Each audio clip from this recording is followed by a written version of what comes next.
a battlefield that never died, where men are still lost in the mud and blood of World War I. How do you honor those who fought and died in World War I? After the assassination of Archduke Franz Ferdinand, tensions had finally reached their breaking point, and soon the Germans would declare war on France and began their invasion through Belgium. For the French, this was an alarming development, but it wasn't all that unexpected. Ever since the fall of Napoleon in 1815, the French had been preparing for an inevitable German invasion, day after day. Thousands of men were killed or wounded, supplies were low, and the constant shelling was causing the deep fortifications to crumble. It seemed as if the Germans would break through at any moment, but then something strange happened. The German attacks slowly began to weaken, and eventually the assault completely stopped.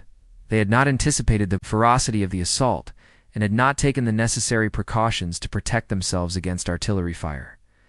Many of the men who had survived the battle were still suffering from the physical and psychological effects of their experience, so he began to visit the sick and dying, bringing them food, water, and most importantly, human contact. His efforts were soon noticed by others, and a small group of volunteers began to form, each with their own unique skills and resources. In response, he began to organize larger events to honor not only the fallen soldiers, but also the civilians who had been affected by the war. New businesses and homes were built, and the community thrived. However, the memory of the fallen soldiers was never forgotten. In fact, it became an integral part of the town's identity. Today, the town is home to several museums and memorials dedicated to the dead, as well as a large cemetery where many of the fallen soldiers are buried. We have a ton of videos on World War I coming up, and if you want to see more stories of survival, I highly recommend checking out the playlist. Thanks for watching. See you next time. Visitors from all over the world come to pay their respects and learn about the town's rich history. These events included parades, speeches, and ceremonies to commemorate the sacrifices made by all those involved. Well, their story is a bit more complicated. Some went on to live long and fulfilling lives, using their experiences to make positive changes in the world. Others struggled to cope with the trauma of their experience and never fully recovered. But all of them, whether they remembered or not, were forever changed by what they had seen and done during the battle. Together, they created makeshift hospitals and shelters, providing the men with the care and attention they needed to survive. Perhaps it's the importance of remembering those who have died in war and honoring their sacrifice. Or maybe it's the need to support and care for the survivors of war, both physically and psychologically. Whatever the lesson, one thing is clear. The story of Verdun is a powerful reminder of the human cost of war and the importance of peace. As a result, many of the men were killed or injured, and those who survived were left traumatized by the experience. Soon, what began as a small act of kindness had turned into a full-fledged humanitarian effort. Among the volunteers was a young woman named Suzanne Landrine, who had lost her husband in the battle, determined to honor his memory. She dedicated herself to helping the survivors, and in doing so, found a new purpose in life. Her story was not an uncommon one. In fact, it was a common thread that ran through the entire town. Each person had their own story of loss and grief, yet they had come together to help each other heal, to help cope with the aftermath. Major de Freiberg organized a series of memorial services and ceremonies to honor the fallen and pay tribute to their sacrifice. But how did this small act of compassion turn into the largest memorial to the dead of World War I?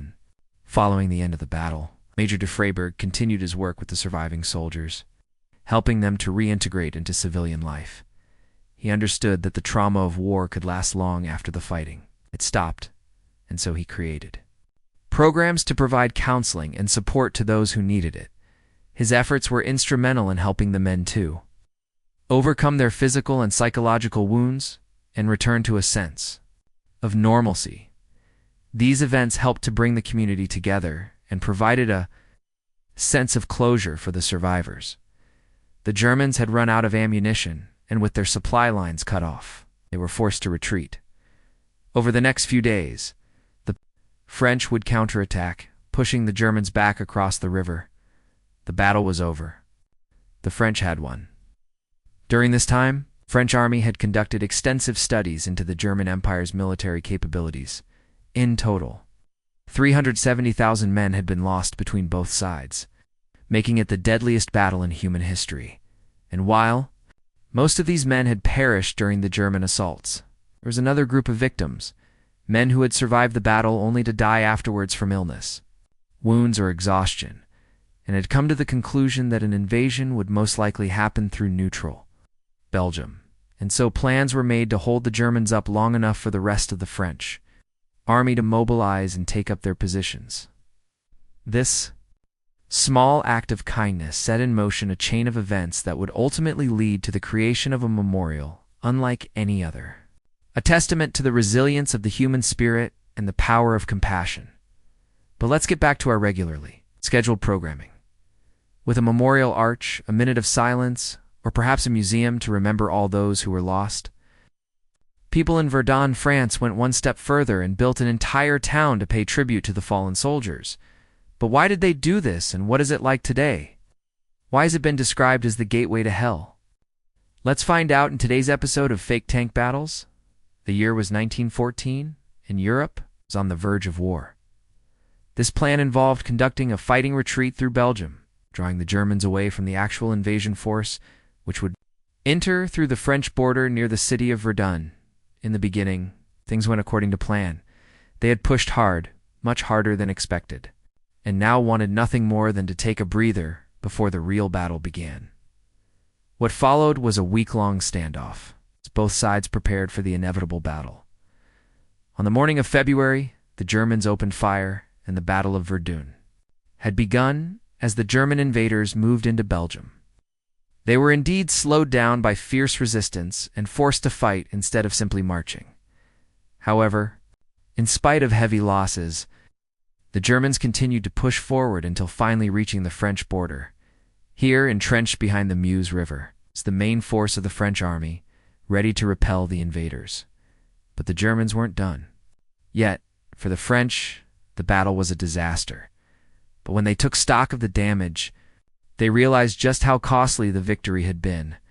It was at this point that Major Charles de Freyberg decided he needed to do something to help the survivors cope with the horrors of the battle.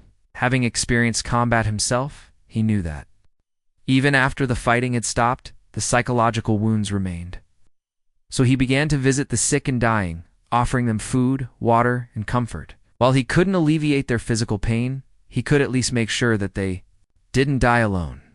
His efforts soon bore fruit as many of the men began to recover, and with them, as the small town of Douaumont began to stir back to life. Major de Freyberg had unknowingly started something special. It's a sanctuary for the lost souls of Verdun, a place where they could be cared for and given a chance at a normal life again. When the Germans attacked, the French forces at Verdun had been caught off guard. However, Major de Freyberg knew that more needed to be done as word of their efforts spread. More and more people were drawn to the cause, including doctors, nurses, and social workers. In the years since, the town has become a symbol of hope and resilience in the face of adversity. Word of the Major's work spread beyond Verdun, and soon, he was receiving letters and messages from people all over France thanking him for his service. As the years passed, the town grew and changed. And what about the survivors? What happened to them? So what can we learn from the story of Verdun? You like this video? Be sure to stay tuned for more.